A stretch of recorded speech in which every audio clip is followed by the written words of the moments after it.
Bonjour et bienvenue sur Toys & Geek pour ce nouveau Fast Tag. Aujourd'hui je vous présente Project Elite.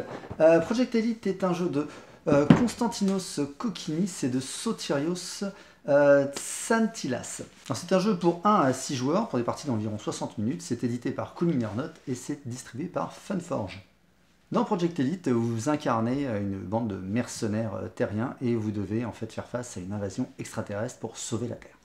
Project Elite est un jeu coopératif en temps réel, c'est-à-dire qu'en fait vous allez avoir un timer et tout le monde va devoir jouer en même temps contre le jeu. Au début du jeu, vous allez choisir un des personnages parmi les 6 qui sont présents. Donc vous avez des fiches personnages en fait avec les points de vie, une capacité spéciale et des emplacements où des dés vont être bloqués suivant les blessures que vous allez prendre. Chaque joueur va donc aussi prendre une arme de départ. On va mettre 2 armes de départ en fait par joueur sur le plateau et chaque joueur va en choisir une. Chaque arme a une ou 2 icônes d'activation. Il va falloir mettre des dés dessus pour pouvoir activer l'arme et sur l'arme il y est indiqué en fait la portée de l'arme, le nombre de dés que vous devez lancer et le résultat à faire pour taper les monstres. Une partie de Project Elite se joue en nombre de tours successifs jusqu'à arriver au bout du scénario, dès qu'on a accompli l'objectif du scénario que vous avez choisi. Et on va commencer par la phase événement. Donc vous allez prendre la première carte événement en fait de la ligne de carte événement et vous allez donc la retourner et voir ce qu'il y a derrière. Il peut y avoir un objectif supplémentaire à accomplir avec un effet voilà, qui va durer tout le jeu tant que cet objectif-là n'est pas rempli. Il y a des effets immédiats et des fois aussi il ne se passe rien. Il y a 8 cartes événements bien sûr parce qu'il y a 8 manches de jeu. Donc en fait il va falloir essayer de remplir l'objectif avant d'arriver au bout de la 8e manche car à la fin de la 8e manche si vous n'avez pas rempli l'objectif, la partie est perdue. La deuxième phase, c'est la phase spawn des aliens. On va donc piocher une carte par joueur. Cette carte va nous indiquer le type d'alien qu'on va devoir placer, à quel endroit on va le placer, donc sur la zone de spawn 1, 2 ou 3.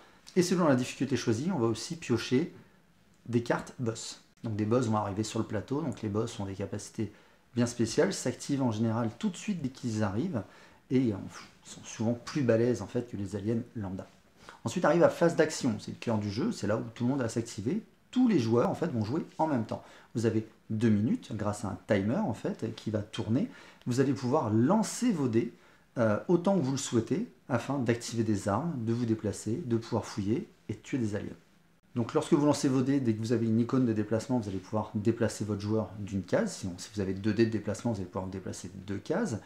Si vous êtes à côté d'une zone de fouille, si vous avez un résultat fouille, vous allez pouvoir fouiller ce lieu. Donc vous allez prendre 3 cartes dans la pioche de fouille, et vous allez en garder une, jeter les autres.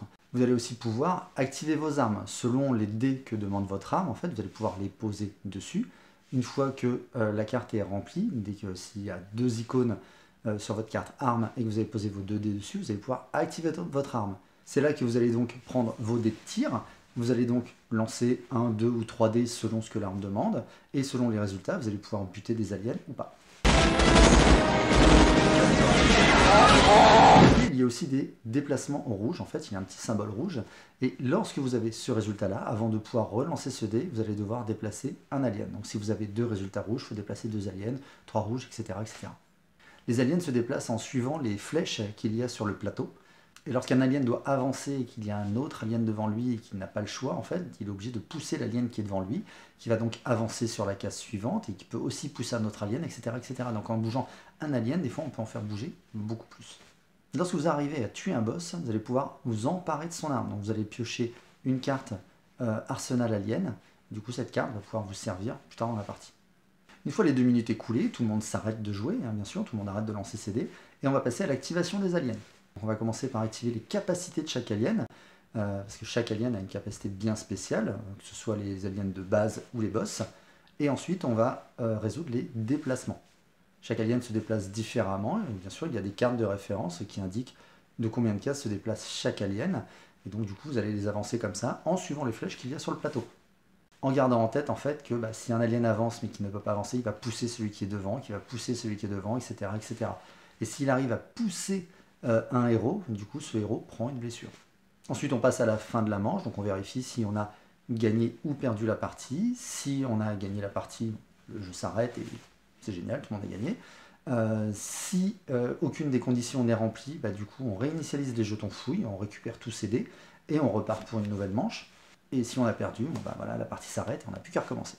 Alors il y a différentes manières de perdre, comme je l'expliquais tout à l'heure, au bout des 8 manches, si on n'a pas rempli les objectifs du scénario, la partie est perdue. La partie est perdue aussi si un alien arrive dans la zone d'entrée des héros.